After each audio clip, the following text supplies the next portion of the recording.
Hey guys, welcome back to another episode of the Music Den. I'm your host, Armando Venditti. Hoping you guys are having a fantastic night. It is a lovely warm summer night here in Edmonton. It's getting darker earlier. It is just before 9 o'clock and it is already dark outside. I hate that. The summer's coming to an end. Wherever you guys are, if it's warm like it is here, I hope you're keeping cool. If it's cool, I hope you're keeping warm. And again, that you're looking after yourselves and one another. In this episode of the Music Den, uh, I'm going to do another installment of In the Spotlight. This is going to be fun. Now, In the Spotlight is where I take an album by an artist, um, and either it could be that the album isn't really well known, and the album on initial release maybe didn't get enough attention from the record buying public or journalists, or it could be just an album that I want to talk about. And in doing so, maybe you've discovered some new music to go listen to and enjoy.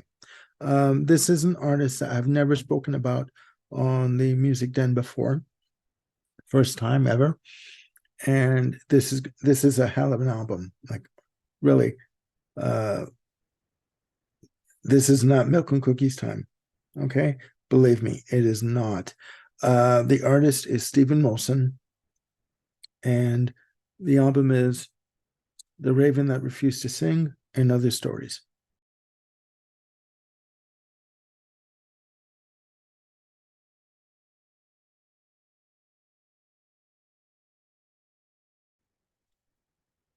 This is Steven Wilson's third album.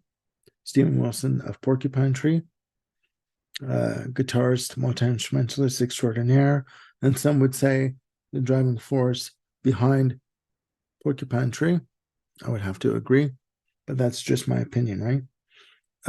Again, this is his third solo release, released in February of 2013 on Kscope Music.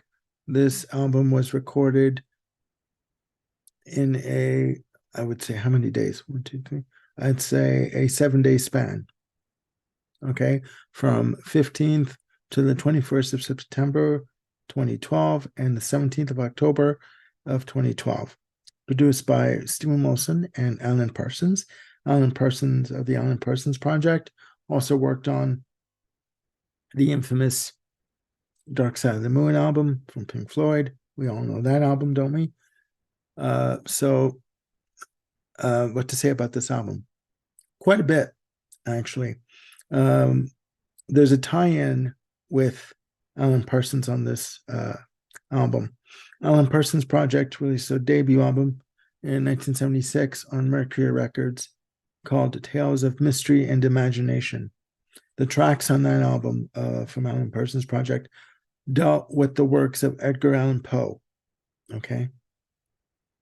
One of the tracks on the Alan Parsons Project album was called The Raven. Okay. So, excuse me, there's a tie-in, right? The Raven That Refused to Sing, The Raven from the Alan Parsons Project album. There is a tie-in. And this album is classified as prog rock, jazz fusion, and art rock. It is prog rock in the sense of it being an album of intricate, dense compositions. In terms of length, there are 6 compositions on this album, 3 lengthy compositions, 3 not so lengthy compositions. The lengthy compositions range in time between 10 and 12 minutes plus.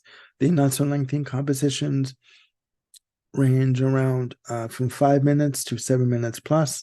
So you have a mixture of both. It is a very long album. It's a very intense album. To me, each track on this album is a mini movie. Okay. It starts off with Luminol. Clocks in at 12 minutes and 11 seconds. It starts off at a very frenetic pace, very quick pace. Starts off with drums and bass that come in, it sounds like he's playing a Rickenbacker bass on this album. And it's got to be said, Steven Wilson plays keyboards, mellotron, guitar, bass, and does all the vocals, background and lead vocals on this album. Again, back to Luminol. And each track, I should say, has a story behind it. So I will give you the inspiration for each track as I go through it. So strap yourselves in. Again, Luminol starts off with a drum and bass intro, and it does sound like a Rickenbacker bass. It goes through different tempo changes, very fast-paced drumming. The drums are prominent, but they're not heavy. Okay, this is not a Yes album, although there is mellotron galore, like from wall to wall on this album, and it's fantastic. It's very atmospheric. It adds to the compositions beautifully. There again, back to the track. There's a nice use of mellotron and piano on this track. He uses flutes in terms of doing solos. Each instrument on this track gets a solo. You get a mellotron solo, a piano solo, flute and guitar solos. There is a sort of atmospheric piano and a mellotron break, and then the guitars do come crashing in again to start up another frenetic, fast-paced section. He does a fantastic set of harmony vocals on this. There are not a lot of vocals on this one track, but then again, the tempo again changes at around the 4:25 mark, and it's a very slow-paced section where it goes into a nice flute solo, and another mellotron break comes in, and then it's a very somber tempo that comes in and stays for a while. The drums do kick back in at the 8:31 minute mark, and it's just, I guess, again, breaknecking tempo, fast drumming at the 10:15 mark. And then again, the tempo changes. The drums kick in, and along with the guitars at the 10:39 mark, and they just keep going into the end of the track at the 12-minute point. And it's just, it keeps going and going and going. This track was inspired by watching Steven Wilson watching a busker. Okay, that rain or shine, sleet, hail, didn't matter. He would show up and he would sing his heart out. And even if things were going wrong for him, nothing broke his spirit. Like, and this song sounds like, you know, the events that would happen during a day, right? In the day, you know, whether it would be, you know, a good day or a bad day, right? Who has had, you know, a perfect week or a perfect day, right? There's always things that happen that are going to screw your day up. And this song basically, it's a day in the life of an individual. The next track is Drive Home, and there was a video for Drive Home on YouTube. Clocks in at 7 minutes and 36 seconds. It's a very somber track. Most of the tracks on this album, with the exception of Luminol, are pretty much somber and have a relaxed feel. There was a nice guitar intro on this, a very soft vocal delivered by Steven Wilson. What I like about Steven Wilson is he has a very relaxed feel in terms of his vocal delivery, very laid back. He's not harsh. He's not sort of driving home a point in terms of his vocal delivery. And it's always sort of on the backbeat, very laid back, almost like he's like coming into a room very quietly, right? Almost slips into a room. This song again, Drive Home. Nice guitar solo, as I said, nice soft vocal delivery. Has a slow, relaxed tempo. Fantastic mellotron on this track. There's a guitar solo that comes in at 3 minutes and 20 seconds. And there's also an extended guitar and clarinet break at the 3:52 mark. And there's a lot of beautiful acoustic guitar on this track and a lot of electric guitar work on this, a lot of soloing. This track talks about a man who is driving home with his wife or his partner, and all of a sudden she disappears from the passenger seat, and basically her ghost appears, and she's telling him, you need to remember what happened. She had passed away a few months ago, and he had blocked out what happened to his wife. And she keeps coming back and telling him, I'm going to make you remember what happened, because until you remember what happened and deal with it, you can't move on. You can't live your life if you're always worrying about me. So, I mean, that's a very deep track. It's very deep in terms of the storyline. All these songs are very, they're not, it's not easy listening. It's not. It's very difficult to listen to. Extremely so. Next track is The Holy Drinker, clocking in at 10 minutes and 14 seconds. Now, this track starts off with a beautiful synth passage and guitar soloing. Very, his playing on this album to me reminds me of Mike Oldfield. You know, Tubular Bells, Mike Oldfield. And what he does when he does a solo or a guitar passage, he usually twins it with a flute or a clarinet passage to go along with it, and it's just it's fantastic. And the drums have a bit of a kind of a swing time signature going on, jazz swing time signature going on. Fantastic.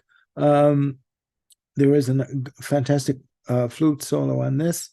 Very nice ethereal keyboard section that comes in at 6:52. The heavy section comes in at around the 8:34 mark and just kicks ass, really. And there's there are mellotron textures and haunting effects on the outro.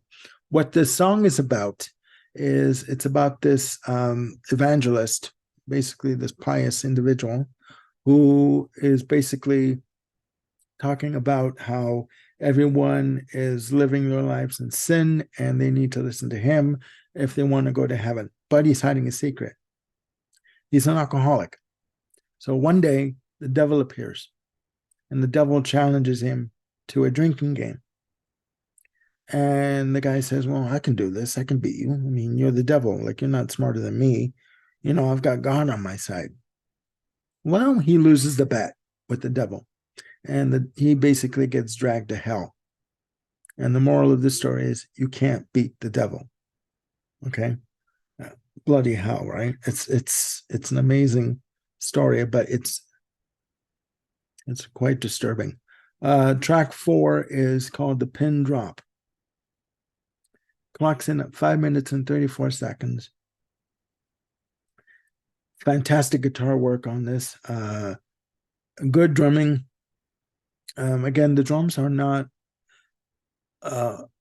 they're not heavy-handed on this album at all. I mean, they're prominent, but they're not they're there to accent the music, to add texture to the music. They're not there to overpower anything. In terms of the composition, there's a beautiful clarinet solo and some wonderful mellotron and guitar soloing on this track. This track is quite one of the most disturbing ones for me. It's done from the point of the victim, of a wife that basically was thrown in the river, killed by her husband and thrown in the river.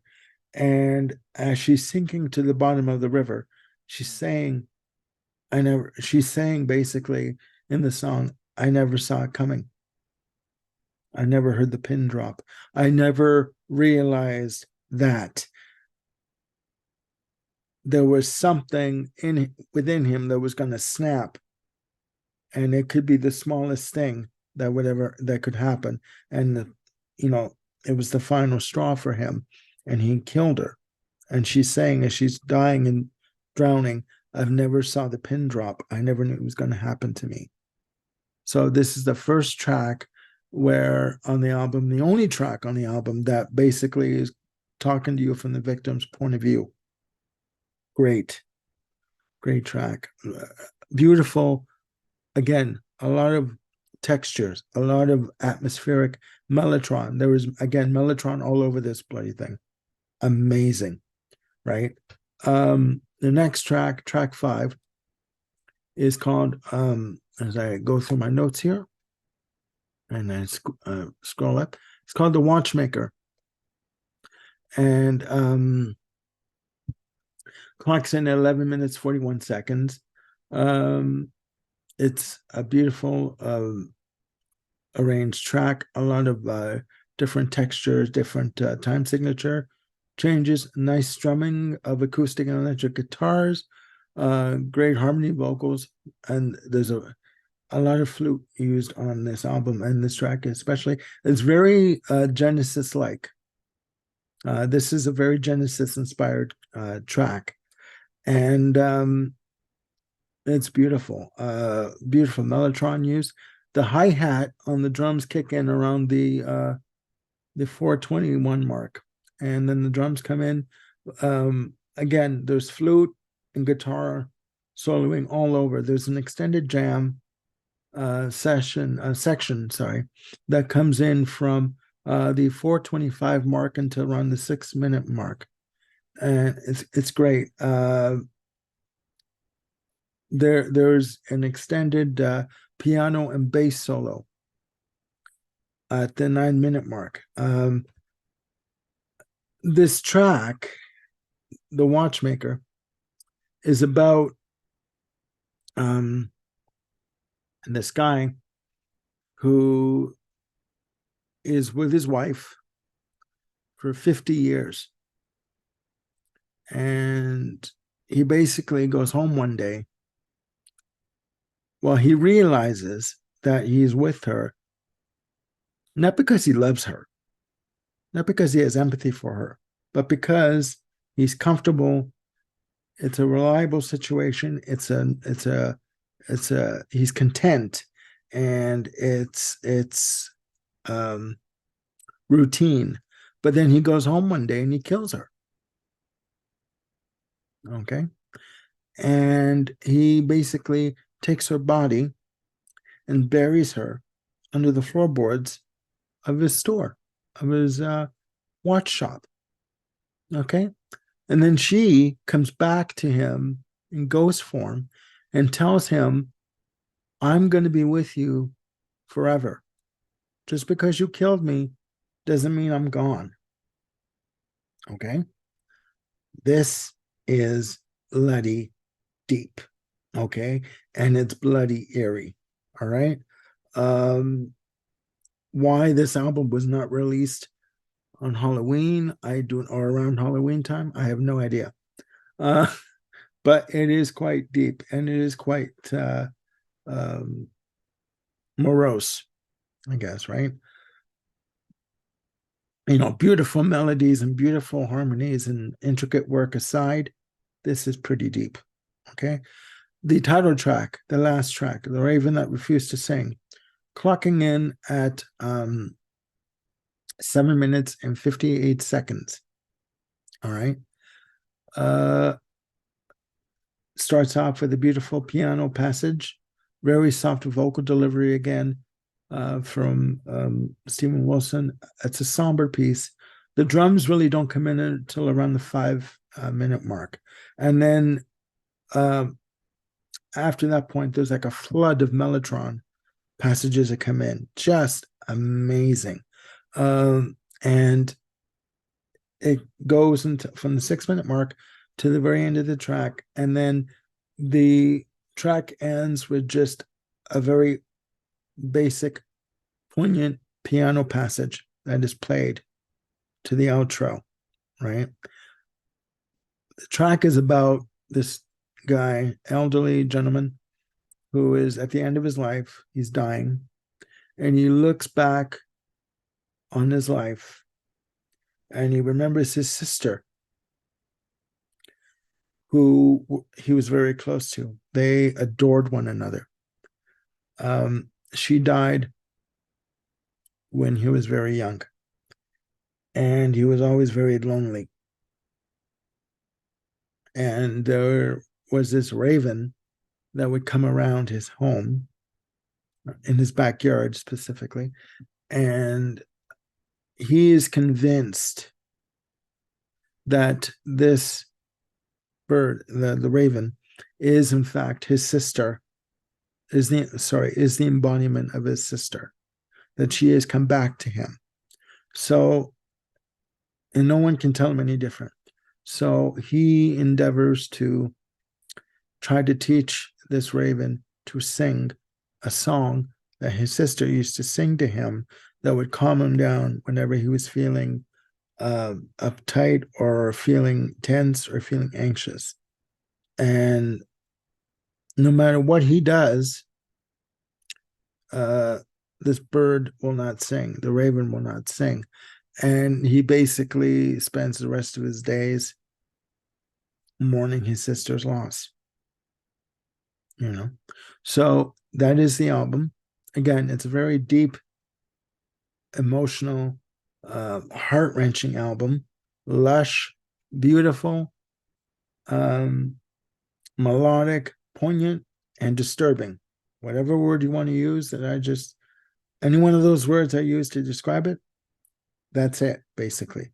So please, down below, please tell me your thoughts on The Raven That Refused to Sing and Other Stories from Steven Wilson. Do you know the album? Do you like the album? Do you not like the album? Do you like Porcupine Tree? Do you not like Steven Wilson? Please let me know what you think. And yeah, I'd like to hear your thoughts on this, because this album to me really disturbed me. And in other news, I will be doing a show on Friday night, again with Peter Kent from the Lizard King channel.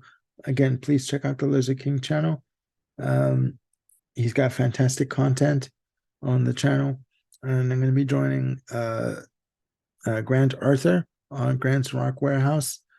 In the coming weeks, we're going to be taping a show on the Tea Party, their fourth album, Triptych from 1999. We're going to be talking about that. We're taping on the 21st of September. So please check out Grant's Rock Warehouse. He's also got fantastic content. That's it for now.